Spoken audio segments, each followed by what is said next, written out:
G'day social media land, Justin from Just Your Average Fishos here with an exciting update for you.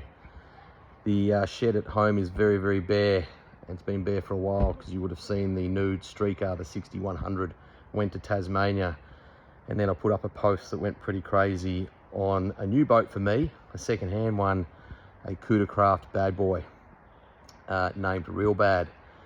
So been thinking about a new boat for quite some time, and was about to press the button on a new build, which probably would have set me back the best part of 250 odd grand, which is a lot of money.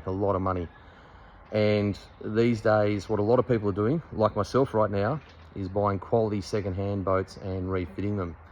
So let me introduce you to Real Bad and tell you the extent of what we're actually doing. So here we go. So here she is, a 2018 Cootacraft bad boy. They're about 6.5 metre, 6.6 metre, 2.4 metre beam, and fully loaded on the trailer with 500 litres of fuel is about 3.1 tonne. It's powered, so it's a 2018 model. It's only done 100 hours work, so it was an absolute barnyard find. And like with second-hand boats, you need to appreciate that, you know, you've got to accept that you might need to do some things to them, or they might not be perfect. But this one, other than needing to refit some stuff and tidy up a few bits and pieces, you can see here it's been completely pulled apart. We're just tearing down the motor at the moment, just having a good look at that. But that's the way that you do it with second-hand boats. But buying this boat for what I was able to purchase it for, and adding a whole new electronic suite, plus tidying the whole thing up to basically showroom, will save me the best part of, you know, $80,000+. So still a very expensive build, and I'm very fortunate. I've saved years to do this, and this will be the last big boat that I buy. Probably my next boat will be downsizing in years to come. Probably new engine and trailer for this hull before anything. So YAM 300, when these Cootacrafts were originally built, many of them were built with a 30-inch transom, almost fit out for twins. So this is a little bit of an oddball because it's got an ultra long leg, so you can see the big spacer there. And this motor is also a bit of an oddball, is it's a counter rotator. It's a little bit frustrating if you want to change props, but you know, it's a minor price to pay for, you know, the money that you save in buying the second-hand boat. You might just need to be careful with the gearbox bearings longer term, because there's a little bit more mechanism in there. But I imagine why the original owner of this boat did that was to save some dollars when he was fitting it out. It's on a special Savage aluminium trailer. It's a beautiful trailer. It's fully bunked to suit the Cootacraft. We've had to put new bearings in it. We've done new wheel surrounds, wheel guards. We're putting on the new bunk plates because they're just looking a little, you know, corroded. They're completely fine. And the only mark in this boat, absolute barnyard find, is here in the gunwale rubber. And it shits me that I'm not replacing it. So let's jump up on board and we'll show you a bit more about it. So here's a load of boxes of stuff that's all coming in. All the Garmin gear, so we've got a SS175 high wide and SS175 low. Garmin GS28, the new one, the black box. There's new fuel line there because the other one is a bit average in the boat. So all new fuel lines, all new electronics, all new EPIRB, fuel filters, Lone Star Marine, what do you call it? Anchor panel, steady lighting, everything you could think of. We're pulling all the brake fluid out. Yeah, it's just, it's a beautiful boat, and she's a bit of a barnyard find, and yeah. Alrighty, so here we are inside the bad boy. So they're a beautifully built boat. These are actually a commercially built boat by obviously Mark the Russian down in Malakuta, and you can't go wrong with these things.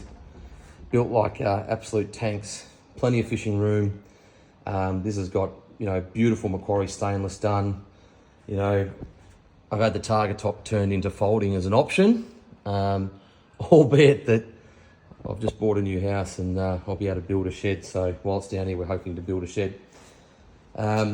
It's got new batteries in it, but basically, let me talk about some of the fit outs. So I did have a Simrad Evo 3, 12 and a 9.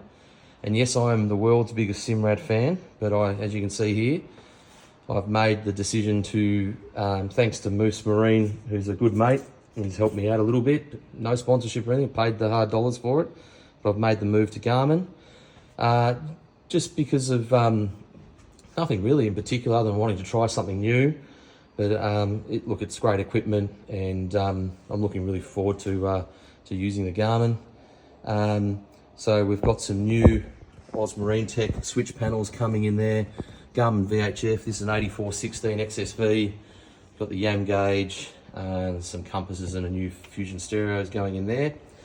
And quite a bit of the wiring tidy up's got to happen behind here, but we're able to do it so that the wiring, basically we're lengthening shortening current wiring, so we can avoid as much wiring as we need to.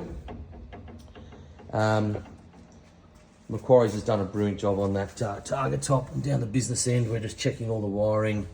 We're going to mount these batteries to terminal posts because these are the low voltage, the low amp draw lines of the batteries, but these are some fantastic, these Newton Power Ultimate Marines.